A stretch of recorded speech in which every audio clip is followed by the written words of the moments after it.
So much ESO news has hit in the last few days, including a ton of interviews with developers and website articles over on the Elder Scrolls Online website, which you probably missed, but don't worry, we're going over all the biggest news today in this video. Let's start with some of the biggest news first, that being that ESO has a brand new game director. This story first hit on Tuesday this week and came completely out of nowhere, with former game director Rich Lambert releasing a letter to the community over on the ESO website. In it, he announced that his role within ZeniMax Online Studios was changing, that he was moving up a level to a more studio-centric role called Studio Game Director, where he'll be focusing on studio needs and planning for the future of ZeniMax Online. In that same letter, Rich also introduced his replacement, Nick Giacomini, formerly the Director of Product Management for ZOS. Nick will be taking over Rich's prior role as the ESO game director. So there's a lot to unpack here, but in particular, Rich's new role as studio game director, it's pretty surprising to me given the recent Microsoft layoffs at ZeniMax Online Studios and the complete cancellation of their only other non-ESO project, codenamed Project Blackbird, which was a futuristic sci-fi MMO. If Microsoft doesn't want ZOS working on another project, why is Rich now the studio game director, which the job title itself would seem to indicate the planning of future games? And now, to be clear, Rich has not mentioned any other game projects at all, at least not yet, but the fact that his new title is Studio Game Director is odd given the circumstances, and especially the timing right now. Now, we do know that perhaps part of the reason why Blackbird was canceled was due to its prospective audience, that another ZOS MMO would simply take players away from the Elder Scrolls Online, which is their main and most profitable game, resulting in essentially net zero new players. Also, you have to consider that Microsoft also owns Blizzard and therefore owns World of Warcraft, the largest MMO still active right now. So I wonder if any new projects for ZeniMax Online Studios are not going to be MMOs, but would actually be some other type of game that wouldn't necessarily take away from their MMO fanbase, but instead maybe try to attract a completely different fan base or try to engage their existing fans in some other ways. Top of mind for me, at least, would be mobile games. I mean, a Tales of Tribute mobile game might actually do pretty well, and that wouldn't necessarily take away players from ESO. They just might, play it when they're not playing ESO. But of course, that's all speculation. Again, no new games have been announced, but that does seem to be at least a potential direction for the future, given Rich's new job title. But we also got a ton of other ESO-related news this week, just yesterday, in fact, when Rich and new game director Nick went live on Twitch during Gamescom in Germany. This interview was not posted to YouTube or even to the ESO website yet, so many of you probably missed this one as well. But a surprising amount of details were discussed here, especially when it comes to the future of the Elder Scrolls Online, new features, and new coming content. So in the interview, both Rich and Nick were asked about how they can keep ESO relevant now 10 years into the game. Nick discussed first that there are so many new games coming out. With that, it's definitely challenging, but that ESO is basically nothing without its players, and that to stay relevant and successful means continuing that partnership with its players, listening and providing what they want and need. Also, in the case of ESO, especially staying true to the roots of the Elder Scrolls series is incredibly important to them, honoring that legacy, but also evolving and changing in exciting ways. And then Rich commented that not being afraid to take risks is going to be very important.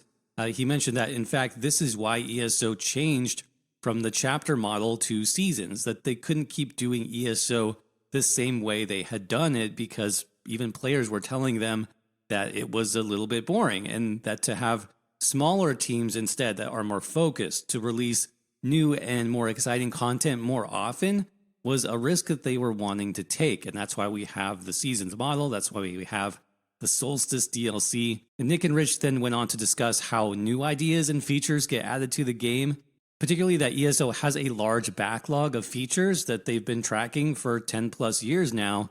That mount swimming is actually a perfect example of this. It's a feature that they've wanted to introduce mount swimming for a long time, but it was actually much harder to implement than you might think.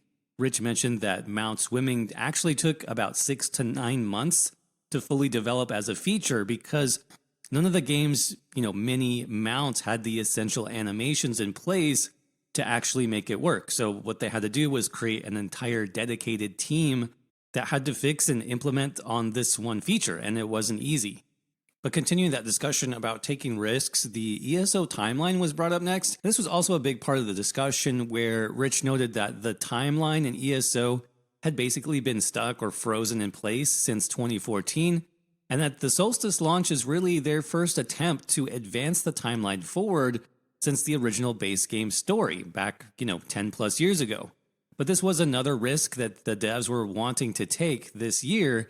Apparently, they had been pretty protective of the timeline in the past, especially to try to avoid confusion for players, but they are now wanting to progress the world further and simply let players figure things out for themselves with less hand-holding. But ultimately, the devs for ESO want players to have interesting stories to play, and if they were to continue, to limit themselves to never moving the timeline forward, then that really can't happen, especially over the long term. So they realize now that basically the timeline definitely needs to keep moving forward.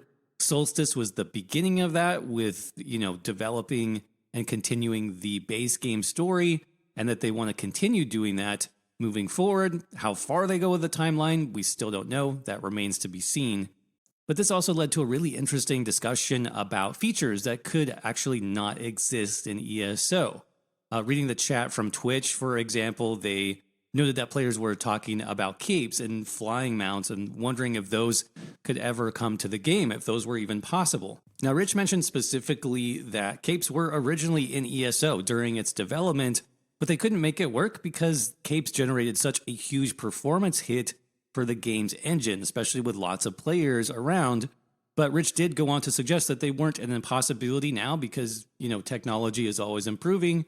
So this sounds like maybe another feature that's on that wish list that we could see at some point moving forward. A big no on that list, however, when it comes to new features, was definitely flying mounts. And not so much having to do with the game's engine, but specifically how zones were actually built in ESO in the first place.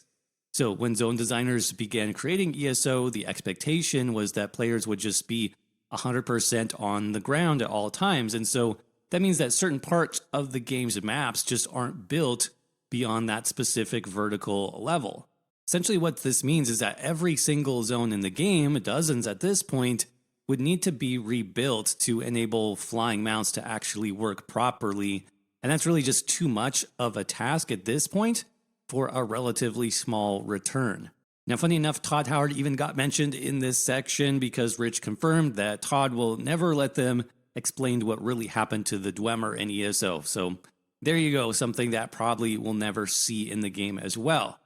Next, though, they discussed the concept of ESO as a 30-year game, which seems to be like the new buzzword now for whatever reason. We're seeing this in a lot of the articles and discussions with the developers and the new studio head, Joe Burba, for example. This idea that ESO is a 30-year game, which is kind of interesting. Now, with this in mind, they talked about one feature or one concept that they would really love to do with the future of ESO, and that is crossplay. Rich mentioned that this just makes a lot of sense to them.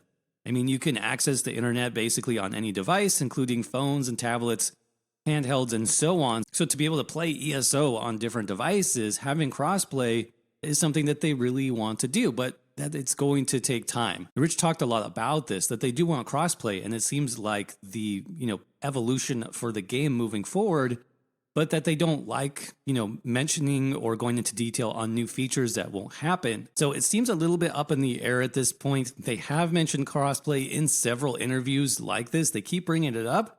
So it seems like there is at least a path to make this happen moving forward, even if it still might be a few years away. Again, I think with ESO being a, quote, 30-year game now, if that's the perspective that they're taking, they seem to have a longer vision, a longer view for the future, where big projects like crossplay have a place somewhere in the development timeline, even if it is multiple years away. But that basically wrapped up that second interview. Again, I think this was just to help introduce Nick as the new game director, to put him and Rich together on the same stage.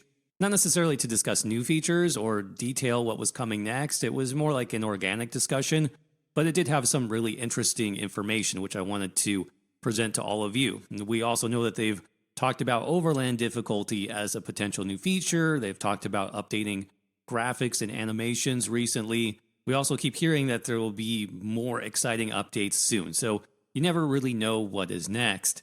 But with that said, let me know what you think about all of this in the comments section below. Are capes and flying mounts on the top of your features wish list? Or is there something else you'd like to see implemented instead? Maybe overland difficulty or better animations?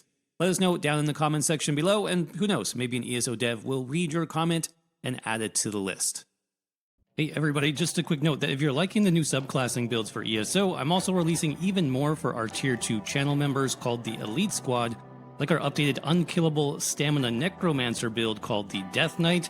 This one is one of my favorites, with massive AoE damage, plus insane survivability and self-healing. This is going to be great for soloing dungeon bosses, world bosses, and world events, and even some trials bosses. Plus we have our new Golden Saint build for the Stamina Templar, combining holy and fire magic, and our unique subclassing druid build, also a ton of fun to play.